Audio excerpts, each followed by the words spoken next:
So I finally got over my cold yesterday, but it took an additional day to get my energy levels back up. But now I'm ready to get back to finally making videos. I had planned on doing a video response to Sandman regarding the whole Monks of MGTOW issue, but I feel now that such a video wouldn't be as relevant since so much time has passed, and it would feel like I'm dragging the issue back into the spotlight after most people have moved on.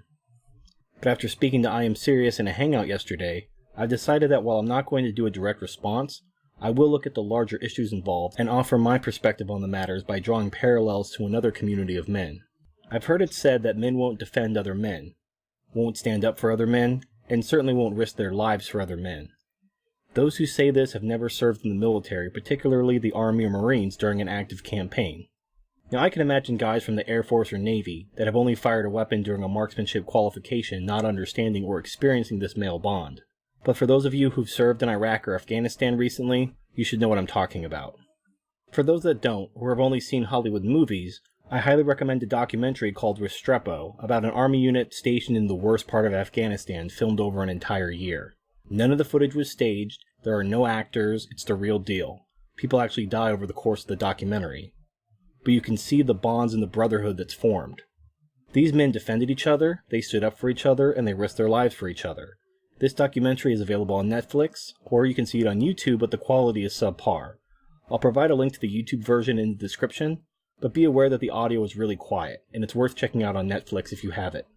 In the military, there's a culture of leaving no man behind.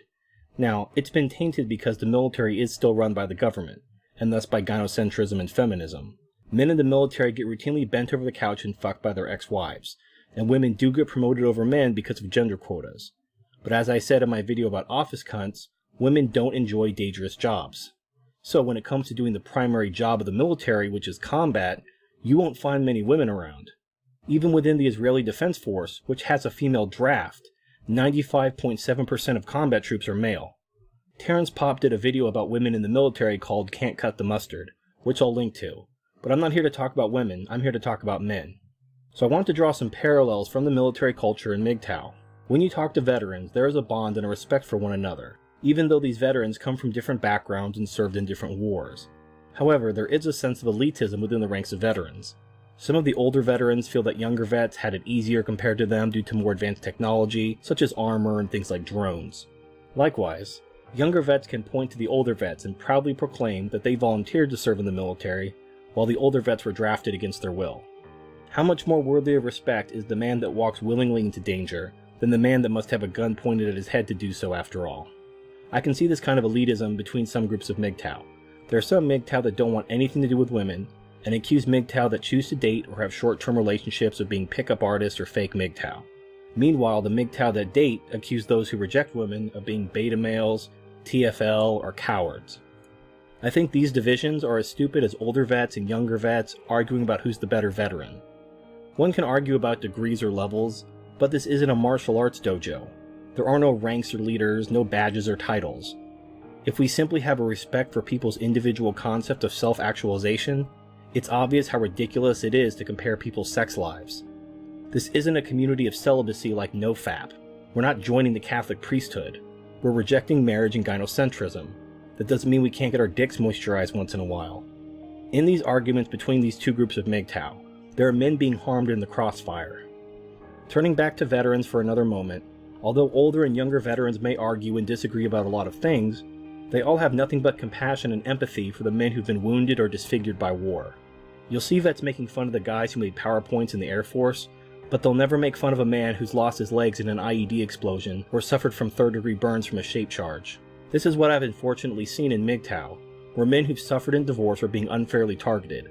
I understand the desire to defend oneself against slander and elitism, but the danger of being indirect about that defense is that men who aren't even part of the dispute become targeted.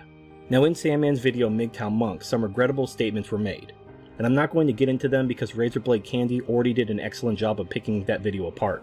If you are interested, I'll provide a link in the description to the video from RBK. I agree with all the criticisms raised in that video, although I don't think Sandman was freebasing crack.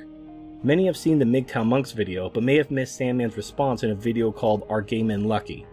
They may have missed this response because the title doesn't suggest that it's a response to the MGTOW Monks criticism, but I'll provide a link in the description with a time code that will skip the talk about gay men and get right to Sandman's response in the latter part of the video. In this response, Sandman says he wasn't talking about men who don't date being cowards, but men who've had trouble moving past the emotional pain they've experienced and withdraw from society, especially women. Sandman advocates processing and moving past the pain, facing your feelings and living a better life. He apologizes for calling men cowards for struggling with their feelings at the 9-minute 47-second mark. I'll provide a link with the time code in the description as well. This is very similar to the stages of loss and grief. I'll provide a link in the description to an article regarding this, and I'm sure this has been covered before, but here's a quick recap of the 5 stages. 1. Denial and isolation. 2. Anger. 3. Bargaining. 4. Depression. 5. Acceptance. Sandman was apparently trying to help men who are stuck on one of the first 4 stages in order to help them move on to the 5th stage, which is acceptance. Now I think he did this in a clumsy way, and obviously put his foot in his mouth when he called these men cowards, or accused them of wallowing in their filth and misery. If the intent of his video was to help these men get to the acceptance stage, then using shaming language is counterproductive. A man suffering from isolationism, anger, or depression will only isolate themselves further and become more angry and depressed when shaming language is used to quote-unquote motivate them to move on. If you truly want to help these men, you have to get down to their level, understand them, and walk alongside them.